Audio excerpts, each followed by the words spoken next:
चीज का नाम है कि बार बार गिर के दोबारा उठना। यही असल में एटीट्यूड है कि आप जख्मी भी होंगे, आप गिरेंगे भी, आप पहले जैसे नहीं रहेंगे, लेकिन somehow you will always make a comeback। इसी का नाम एटीट्यूड है। अब मैं आपको दो कॉन्सेप्ट्स बताने वाला हूं कि अगर आपने बार बार उठना है तो उस उठने के लिए आपको सकत चाहिए। उस सकत के लिए जो इस्लामिक कॉन्सेप्ट है, जो सीरत से भी पता लगता है, जो कुरान और हदीस की थोड़े से तदब्बुर करें वहां से भी पता लगता है, वो क्या है। देखिए, जिस बंदे ने रेवोल्यूशन लानी है अपनी लाइफ में और रेवोल्यूशन लानी है अपनी सोसाइटी में या अपने घर में, उसके 3 स्टेप्स हैं। और वो तीनों स्टेप्स, पहली 3 जो वही आई हैं अल्लाह के नबी सल्लल्लाहु अलैहि वसल्लम पे, उनसे साबित है। पहला स्टेप चेंज लाने का, इक़रा, नॉलेज हासिल करो। जो भी चीज करनी है उसका नॉलेज होना चाहिए आपके पास। Whatever you want to do, knowledge of the self, knowledge of the Quran, knowledge of that thing जो भी आपने करनी। नंबर 2, जब नॉलेज आ गया अब उसको आगे पहुंचाए, क्योंकि दूसरी वही यही थी कि उठो और उठकर आगे पहुंचाओ।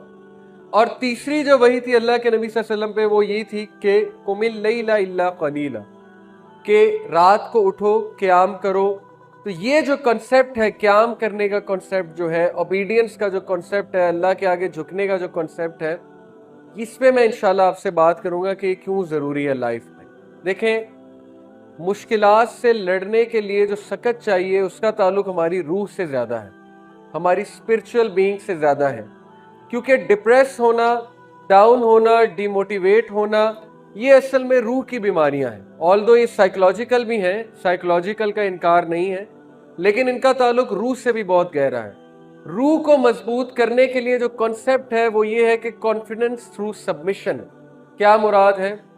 जितना आप अल्लाह की इबादत में आगे निकलेंगे, जितना आप उस ग्लोरियस ऑलमाइटी लॉर्ड की इबादत करेंगे, यानी नवाफिल या फ़र्ज नमाज। मैं आपको एक छोटी सी टिप देता हूं कि आप लोग मस्जिद में जो अफराद जाते हैं, और जाना चाहिए सबको, वो सिर्फ 2-3 मिनट के लिए अकेले बैठ जा करें, साइड पे जाके जिक्र किया करें और कुरान हाथ में पकड़ के कुरान की तिलावत किया करें। खुद आजमाई हुई भी बात है, अल्हम्दुलिल्लाह। आप भी आजमा के देखें। जब आप बहुत डाउन हो, सेल फोन वगैरह सब साइड पे किया, मस्जिद गए, नमाज पढ़ी, उसके बाद बैठ गए साइड पे, क्योंकि मस्जिद की एक अपनी रूहानियत है और कुरान को हाथ में पकड़ के पढ़ने की एक अपनी रूहानियत है। मुसहफ को पकड़ के, एक होता है ना स्मार्टफोन पे पढ़ते हैं, वो भी ठीक है, लेकिन उसकी कैफियत और है। मुसहफ को हाथ में पकड़ के पढ़ने की कैफियत और है। इब्ने तैमिया रहीमहुल्लाह यहाँ तक कहते हैं कि कुरान के अल्फाज को देख कर ही स्ट्रेंथ मिलती है। कितनी बड़ी बात है, कुरान के अल्फाज को देख कर ही स्ट्रेंथ मिलती है, तो पढ़ने से फिर क्या होगा ये आप सोच सकते हैं। सहाबा जब भी दुख में होते थे, गम में होते थे, उन्हें कुछ नहीं सूझता था, वो एक ही थेरेपी लगाते थे, कुरान पढ़ना शुरू कर देते। जहां से भी बस रैंडमली खोला, कुरान पढ़ना शुरू कर दिया। This is your best therapy of गम, of whatever you are going through. इंशाल्लाह इससे क्या होगा, आपकी रूह मजबूत होगी। मैं हमेशा एक ग्राफ से समझाता हूँ, अभी वो ग्राफ मेरे पास नहीं। वो ग्राफ ये है, जितना आप अल्लाह की सबमिशन में, इबादत में बढ़ेंगे, उतना आपकी पर्सनैलिटी स्ट्रांग होती जाएगी। जितना आप गुनाहों की तरफ जाएंगे, आपकी कॉन्फिडेंस, आपकी सेल्फ एस्टीम कम होती जाएगी। गुनाहों से, याद रखें, सेल्फ एस्टीम शैटर होती है, गुनाहों से कॉन्फिडेंस शैटर होता है, गुनाहों से बॉडी लैंग्वेज खराब होती है। कैसे? जैसे सुपरमैन जो है, इसकी वीकनेस क्या थी? क्रिप्टॉन, ओके, जो कि एक, आपको पता है, रेडियो एक्टिव सब्सटेंस है। वो उसके आगे बेबस हो जाता था, हालांकि है वो सुपरमैन। तो मोमिन और मुस्लिम, वो सुपरमैन है लेकिन उसकी वीकनेस गुनाह है। गुनाह आप जब भी करेंगे वो क्रिप्टॉन की तरह आपको वीक करेगा। इसलिए पूरी कोशिश करके गुनाह को अपनी रूटीन से ख़त्म करें, गुनाहों को कम करें। बहुत स्लोली एंड स्टेडीली जो भी आपने करना है, आपने गुनाहों को एलिमिनेट करना है अपनी रूटीन से। क्योंकि गुनाह का, ठीक है, अल्लाह तो नाराज़ होंगे, वो तो अल्लाह और आपका मामला है, लेकिन आपकी पर्सनैलिटी डैमेज होगी, आपकी सेल्फ एस्टीम लो होगी, आपका कॉन्फिडेंस शैटर होगा। इसलिए मोमिन का कॉन्फिडेंस नेकी में है। जो बंदा जितनी नेकी करेगा, उसका नफ्सुल लव्वामा, नफ्सुल मुतमइन्ना मजबूत होगा। मलामत करने वाला नफ्स और गिव करने वाला नफ्स, ओके, तो वो बंदा खुद ब खुद खुश रहेगा, मुतमइन रहेगा। नफ्सुल मुतमइन्ना का जिक्र अल्लाह ने किया ना, इसलिए टेक दिस कॉन्सेप्ट। और एक और कॉन्सेप्ट जो मैं आपको देना चाहूंगा, बहुत साइंटिफिकली वेल प्रूवन कॉन्सेप्ट है। What's the last activity you do before you sleep?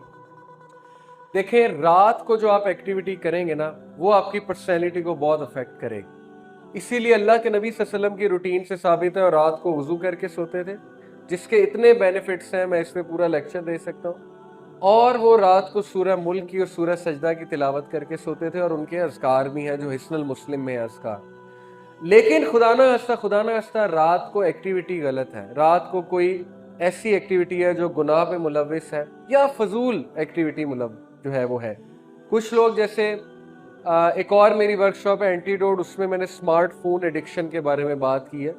तो आपको पता है कि एक सर्वे के मुताबिक MIT ने एक सर्वे किया अपने स्टूडेंट्स से, MIT के स्टूडेंट्स की मैं बात कर रहा हूँ।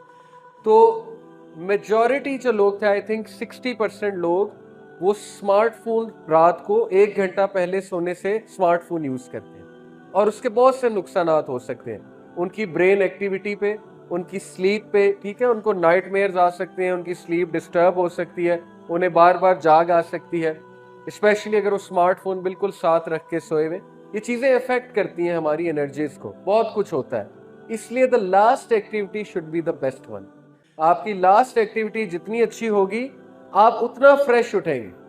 मिसाल के तौर पे, अगर आपकी लास्ट एक्टिविटी ये थी कि आपने अपने बच्चों को गले लगाया, छोटे बच्चों को प्यार किया, उनके साथ खेले, तो इससे ज़बरदस्त एक्टिविटी कोई नहीं। या आपने रात को वुज़ू करके सोए, ग्रेट। आप रात को सूरह मुल्क पढ़ के सोए, सूरह सजदा पढ़ के सोए, ग्रेट। या वैसे ही कुरान को देख के सोए, कुरान को पढ़ के सोए, या कोई प्रोडक्टिव वीडियो पढ़ के सोए, या कोई अच्छा नॉवल पढ़ के सोए, अच्छी किताब पढ़ के सोए, so on and so fourth. लेकिन प्लीज़ रात के टाइम पे गुनाहों को एलिमिनेट करें, क्योंकि वो आपको शटर कर देंगे, वो आपको डिस्टर्ब कर देंगे। और बहुत सी यूथ, मुझे पता है कि बहुत सफरिंग की लाइफ गुजार रहे हैं, यानी रात को उन्हें नींद नहीं आती, वो एडिक्ट हो चुके हैं बहुत सी चीज़ों के, उनको सोने में बहुत मुश्किल होती है, वगैरह वगैरह। तो actually they are not controlling cell phones are controlling them. Cell phones terminator बने हुए, उन्हें टर्मिनेट कर रहे हैं, आहिस्ता आहिस्ता उनको इंसान